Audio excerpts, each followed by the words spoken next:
Tomás Gutiérrez, es sociólogo y teólogo, bachiller en Ciencias Sociales y licenciado en Sociología por la Universidad Nacional Mayor de San Marcos.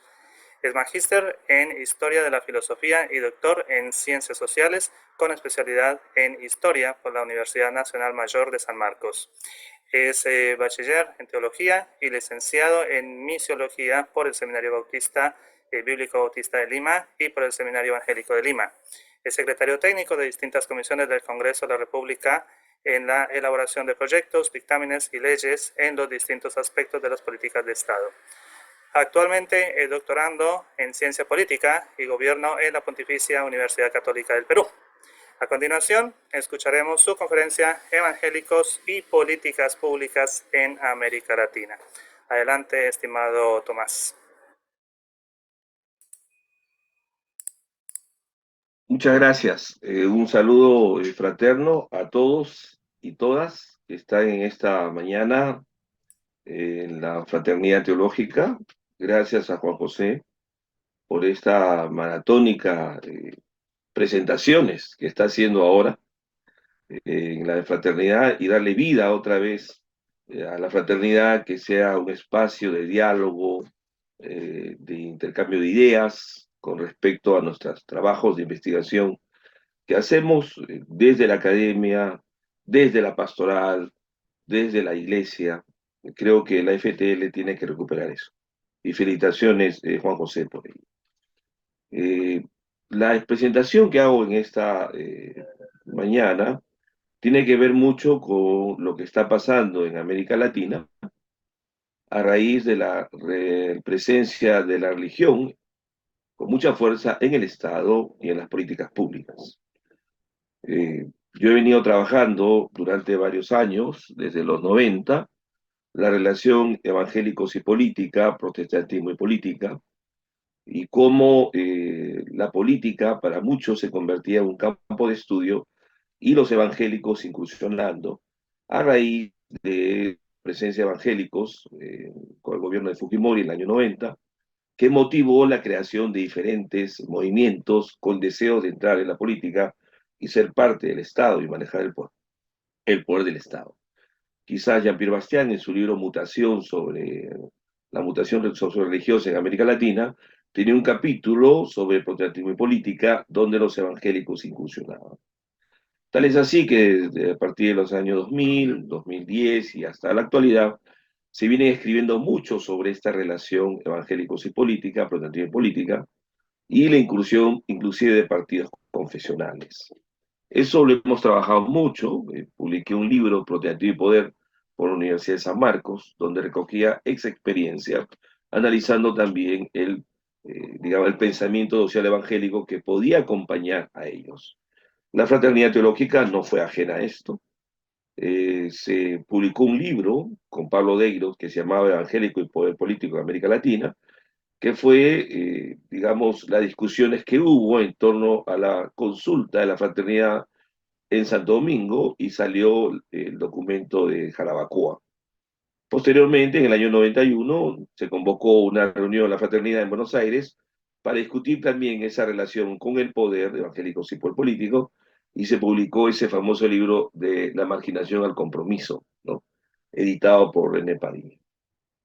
Muchos hemos estado trabajando eso, hemos incursionado, pero a partir del año 2017, 2018, aparecieron ya los evangélicos en el campo de las políticas públicas. Esto a raíz de un movimiento muy famoso que ha repercutido en el continente, que se llama No te metas con mis hijos, por ejemplo, ¿no? Que agarró, y también anteriormente proyectos de ley que se convirtieron en leyes sobre el tema de libertad religiosa, ¿no?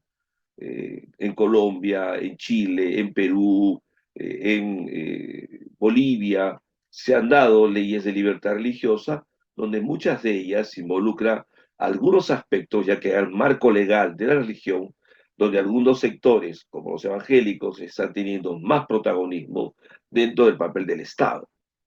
Decir que América Latina es un Estado laico, no creo, un Estado laicista quizás, pero sí los gobiernos de turno están manejando propuestas de un Estado neutral, un Estado imparcial, un Estado que favorece a todos los credos, que no lo era antes, ¿no? De la época decimonónica, donde la hegemonía del poder católico estaba presente y las constituciones no permitían ejercicio de otros cultos.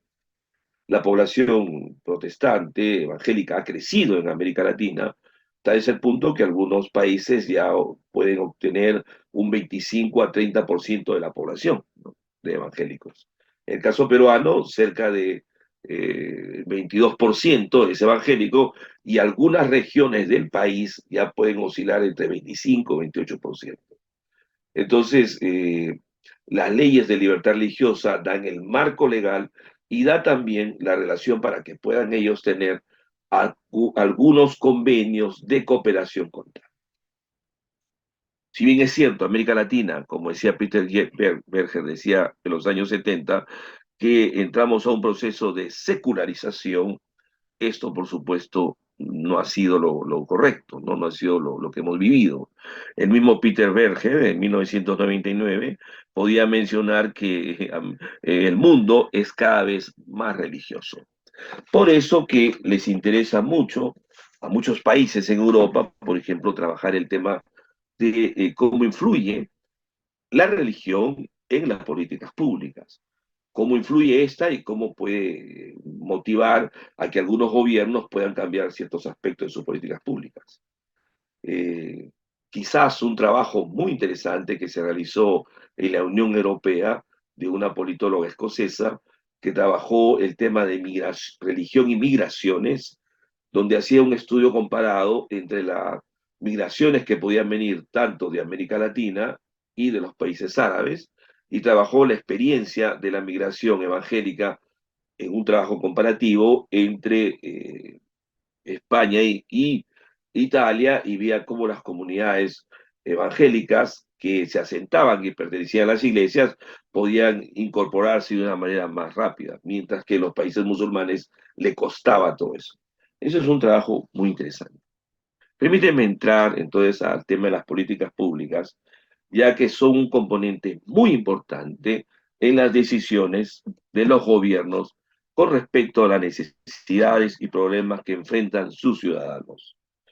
En efecto, constituyen propuestas que ayudan a gestionar los problemas que enfrenta la sociedad. En ese sentido, los gobiernos cumplen un rol significativo en la formulación de estas y aquellas. En el proceso de formulación se establecen prácticas discursivas que construyen identidades. Se distribuye el poder, se propagan propuestas, se convencen y se persuade y se construyen acuerdos y se legitima el poder sobre todo. Por otro lado, los procesos políticos y la formulación de políticas públicas son inseparables. Si no se toman en cuenta los procesos políticos y las coyunturas, podemos crear reformas fallidas y expectativas frustrantes. Y es interesante porque y Tomasi escribían la importancia de poder en la formulación, poder involucrar a algunos actores sociales que están inmersos en ella. Quizás en algunos politólogos y en la formulación de tales, la religión no era considerada, sobre todo por la perspectiva de un Estado laico, de la perspectiva de una secularización, y pensando que para qué necesitamos la religión y para qué necesitamos la iglesia cuando hay esta formulación. Sin embargo, esto no ha sido lo correcto, ¿no? Existen debates respecto a estudios de políticas públicas que nos ayudan a visualizar cómo se ejercen y cómo se instituyen estas. Tenemos también debates entre los mismos politólogos de los racionalistas y pluralistas, como Laswell o Kingdom, Lyndon, Mayon. Luego se tiene estudios de políticas públicas y la teoría crítica, como Longran y Strieber. Y también, yo he estudiado mucho el caso peruano, como el tema de un trabajo de Crisóstomo y también de Peter y de Bedoya.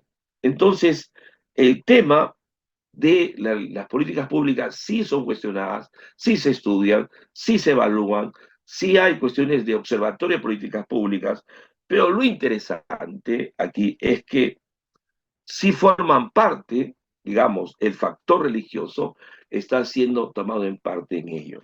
A mí me pareció muy interesante que en Colombia, en el año 2018, por ejemplo, se dio el caso de una política pública integral de libertad religiosa y de culto. Trabajar el tema de la política pública dentro de la perspectiva de libertad religiosa en Colombia sirvió, por ejemplo, para que se estableciesen en algunos municipios o ayuntamientos direcciones de políticas públicas con respecto a la libertad religiosa, como un vínculo de compañerismo, de integración, etcétera, etcétera. La participación de distintas entidades religiosas en las políticas públicas, según el rol institucional que cada una cumple, no suele llevarse a cabo de manera individual. Muchas veces está respaldada por discursos y acciones propias de las mismas instituciones.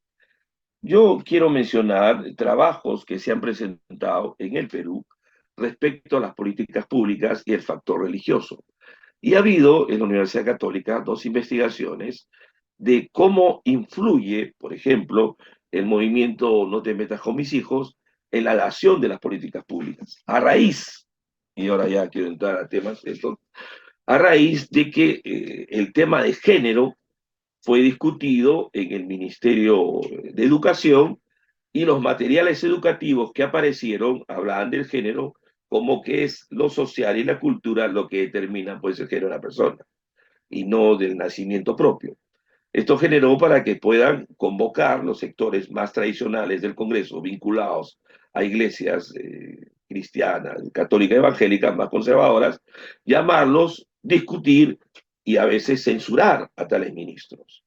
La fuerza de un movimiento como No te metas con mis hijos o motivar también no solamente el tema de discusión de género o el tema del matrimonio civil, por ejemplo, el tema del matrimonio civil, en el cual se puede casar hombre y hombre, mujer con mujer, determinó el hecho de que la iglesia puede intervenir, los movimientos pueden intervenir y juntar 1 millón de firmas para desechar el proyecto de ley de un congresista y de varios que permitía la unión civil.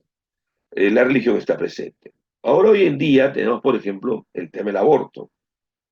El tema del aborto, que está siendo muy discutido, se crea, por ejemplo, en el caso peruano, el observatorio del concebido para poder determinar cuántos niños nacen y cuántos entran en un proceso de aborto. En el Perú se reconoce el aborto terapéutico, sobre todo, y el tema de violación está siendo discutido. Y ha habido una reforma que no. Sectores muy conservadores han presentado un proyecto de ley que fue dictaminado, fue en autógrafa, y fue el Poder Ejecutivo que ha observado y ha rechazado tal iniciativa.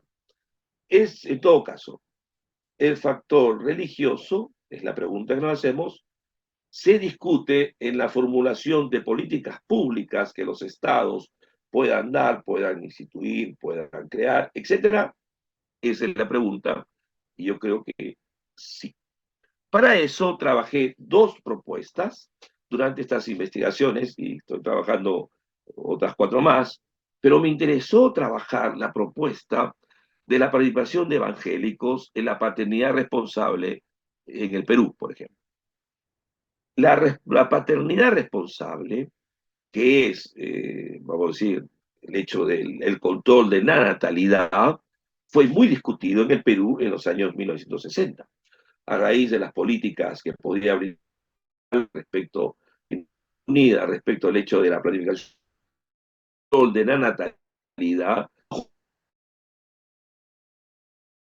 ya tenía pues el tema del rechazo de la píldora anticonceptiva en los 60. La influencia del catolicismo romano fue tan fuerte que prohibió la distribución y prohibió inclusive que se puede enseñar la paternidad responsable, ya que los hijos pueden venir y son regalo de Dios. En el Perú encontramos muchos documentos, sobre todo en el Concilio Nacional Evangélico, que fue una institución creada en 1940, que discutió todo eso y que hizo documentos a favor de la paternidad responsable, el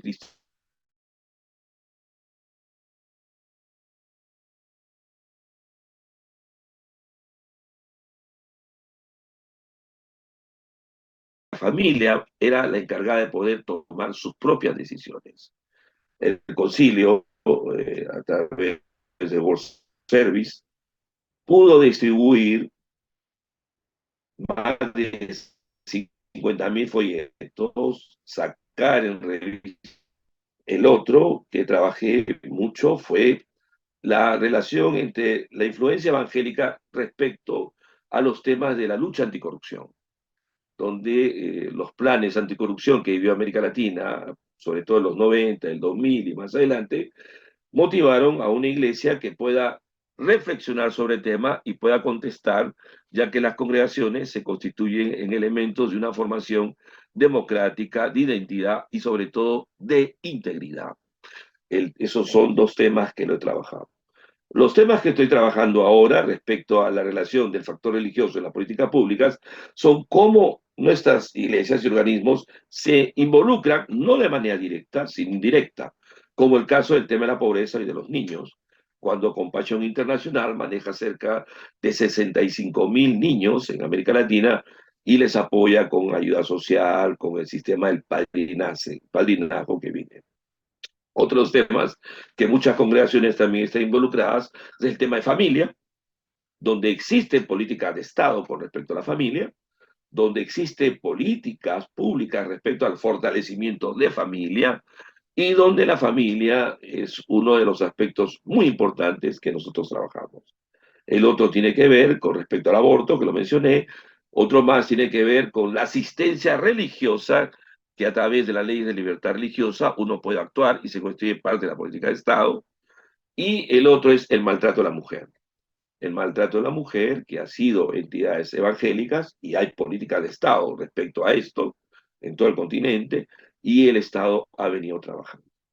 Para terminar, trabajos de religión y políticas públicas han sido escritos en documentos que fueron de base allá en Uruguay, pero no se está trabajando de manera por cada eje temático que nos permitirían entender cuál es el rol tanto de la Iglesia Católica, la Iglesia Evangélica y otras entidades religiosas como un factor que contribuye dentro de la política al diseño, la implementación y evaluación de las políticas públicas que sea en el continente.